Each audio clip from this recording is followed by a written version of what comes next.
السلام علیکم ناظرین، سلامتی ہو آپ پر جہاں بھی آپ ہوں۔ کیلنڈر پر آج تاریخ ہے 7 صفر المظفر، انگریزی تاریخ 5 ستمبر ہے۔ اپنے میزبان راہی حجازی سے عالمی خبریں سنیے۔ مدرسے میں دھماکہ خیز مواد پھٹنے سے 4 بچے جاں بحق۔ افغانستان کے جنوبی صوبے ہلمند میں ایک مدرسے میں دھماکہ خیز مواد کے پھٹنے سے 4 بچے جاں بحق اور 3 زخمی ہو گئے ہیں۔ پولیس اور ڈاکٹرز کے مطابق مدرسے میں دھماکہ ہفتے کو اس وقت ہوا جب بچے مدرسے کے باہر ملنے والی کچھ چیزوں کو مدرسے کے اندر لے آئے، جس میں یہ بارودی مواد نصب تھا۔ بعد ازاں اس مواد میں دھماکہ ہوا جس سے بچے نشانہ بن گئے۔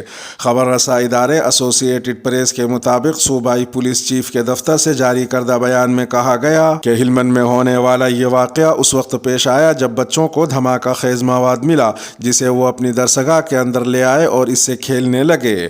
بیان کے مطابق واقعے میں جاں بحق اور زخمی ہونے والے بچوں کی عمریں 7 سے 14 سال کے درمیان ہیں۔ ہلمند کے صوبائی دارالحکومت لشکرگاہ کے اسپتال کے ڈاکٹر نے بتایا کہ اس دھماکے سے 3 بچوں کی اموات فوری طور پر ہو گئی تھی، جبکہ ایک بچی زخموں کی تاب نہ لاتے ہوئے اسپتال میں دم توڑ گئی۔ ادھر ایک دوسری خبر میں طالبان حکومت نے ایک بار پھر اقوام متحدہ کی سلامتی کونسل سے موجودہ حکومتی اہلکاروں پر عائد پابندیاں اٹھانے کا مطالبہ کیا ہے۔ طالبان حکومت کے نائب ترجمان بلال کریمی نے خبردار کیا کہ یہ سفری پابندیاں کابل کو عالمی برادری سے مزید دور کر دیں گی اور اس دوری کے منفی اثرات مرتب ہوں گے۔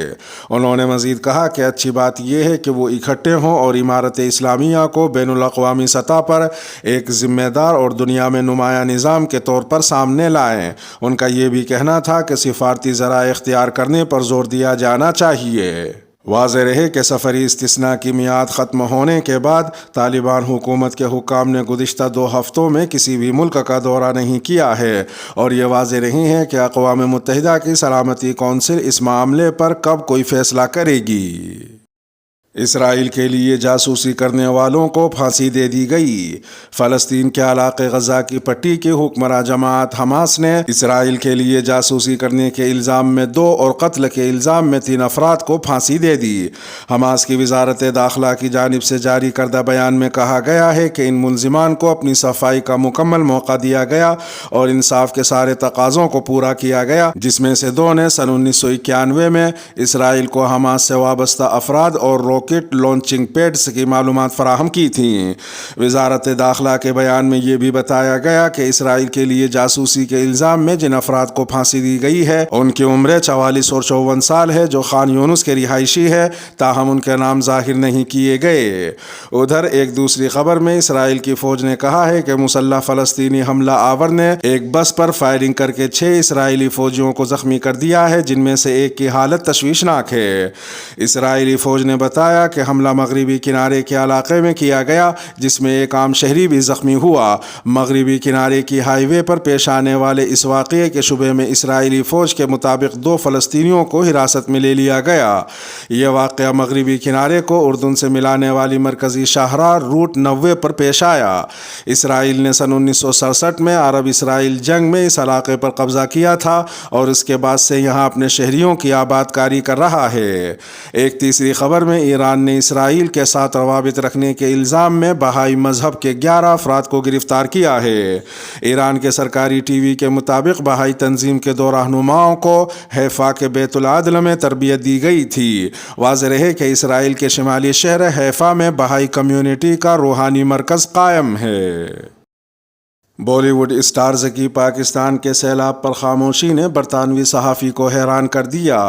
برطانوی نشریاتی ادارے بی بی سی کے معروف انٹرٹینمنٹ صحافی ہارون رشید نے پاکستان میں سیلابی تباہ کاریوں پر بالی ووڈ کی خاموشی پر افسوس اور حیرانی کا اظہار کیا ہے۔ ٹوئیٹر پر تصدیق شدہ اکاؤنٹ سے جاری کردہ پیغام میں ہارون رشید نے کہا، میرا خیال تھا کہ انسانیت کی کوئی سرحد نہیں ہوتی، لیکن یہاں تو شاید ہی کسی بالی ووڈ اسٹار نے پاکستان میں تباہ کن سیلاب سیلاب کے بارے میں افسوس کا اظہار کیا ہو۔ انہوں نے افسوس کا اظہار کرتے ہوئے لکھا کہ سب فنکار اس بات سے بخوبی واقف ہیں کہ وہ کتنے مشہور ہیں اور متاثرین کے لیے ان کے آواز اٹھانے سے کتنا فرق پڑے گا، لیکن اس کے باوجود کسی ایک نے بھی آواز نہیں اٹھائی۔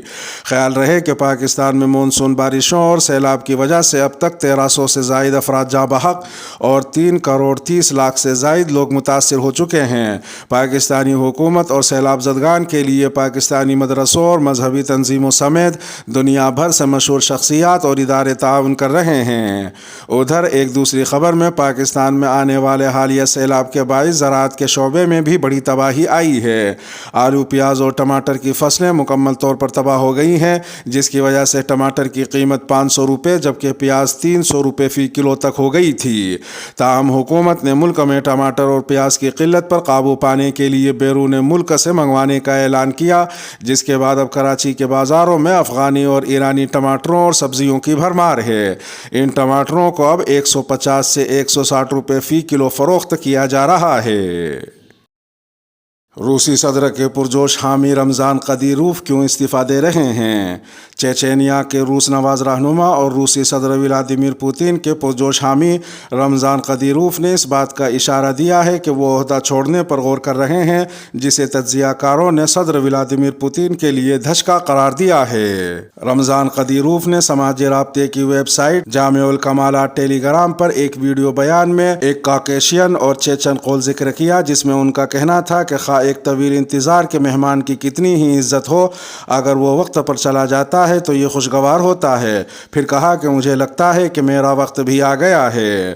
لندن میں متعدد مغربی تجزیہ کاروں نے اس ویڈیو کو رمضان قدیروف کے لہجے میں ایک بنیادی تبدیلی قرار دیا۔ تجزیہ نگاروں نے رمضان قدیروف کے اس ممکنہ فیصلے کو روسی صدر ولادیمیر پوتین کے لیے ایک دھچکا قرار دیا۔ تاہم کچھ تجزیہ کاروں نے رمضان قدیروف کے الفاظ پر سوال اٹھائے ہیں۔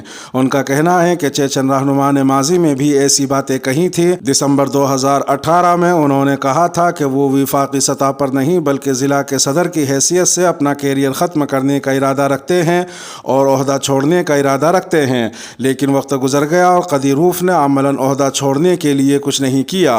واضح ہے کہ جمہوریہ چیچینیا میں رمضان قدیروف کو وار لارڈ کے عنوان سے جانا جاتا ہے۔ وہ یوکرین میں ولادیمیر پوتین کی فوجی مہم کے سب سے بڑے حامیوں میں سے ایک ہیں۔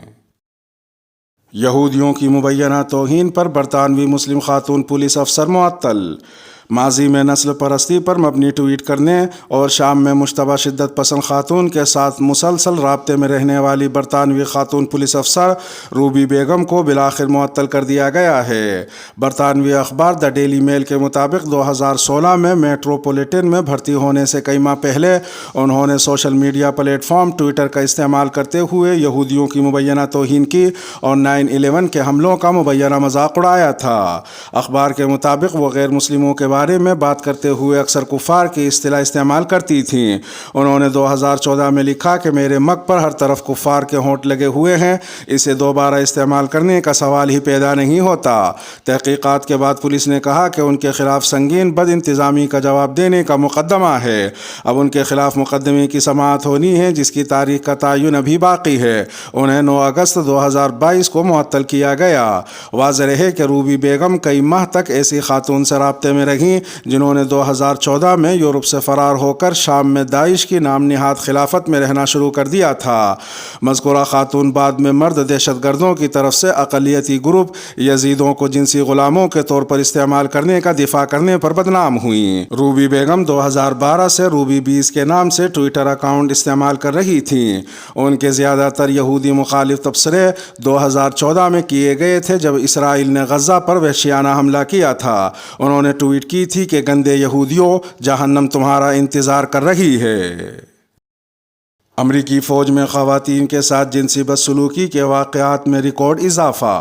امریکہ میں خواتین فوجی اہلکاروں کے ساتھ ان کی مرضی کے بغیر جنسی روابط قائم کرنے کی کوشش کے واقعات 2021 میں اپنی بلند ترین سطح پر ریکارڈ کیے گئے ہیں۔ اس جائزہ رپورٹ کے سروے میں لگ بھگ 36,000 اہلکاروں نے کہا کہ ان کی مرضی کے بغیر ان کے ساتھ جنسی روابط قائم کرنے کی کوشش کی گئی۔ واضح رہے کہ سال 2018 کے مقابلے میں 2021 میں متاثرین کی یہ تعداد تقریباً 2 گنا زیادہ رہی۔ اس جائزہ رپورٹ میں مزید کہا گیا کہ امریکی فوج میں حاضر ڈیوٹی خواتین اہلکاروں میں سے 8.4% نے جبکہ 1.5% مرد اہلکاروں نے اپنے ساتھ ہونے والے جنسی استحصال کا انکشاف کیا۔ ادھر ایک دوسری خبر میں صومالیہ کے انتہا پسند باغی گروپ الشباب کے جنگجوؤں نے ملک کے وسطی علاقے میں رات کے وقت حملہ کر کے کم از کم 19 شہریوں کو ہلاک کر دیا۔ ذرائع نے بتایا کہ اس گروپ نے جمعہ اور ہفتے کی شب 2 قصبوں کے درمیان سفر کرنے والی کم از کم 8 گاڑیوں کو روکا اور انہیں نظر آتش کر دیا۔ اس کے علاوہ ایک گاؤں کے قریب متعدد مسافروں کو ہلاک کر دیا۔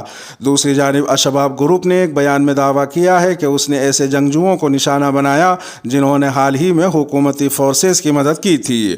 گروپ کا دعویٰ ہے کہ حملے میں 20 ملیشیاؤں اور ان کے لیے سامان لے جانے والے افراد کو ہلاک کیا گیا ہے۔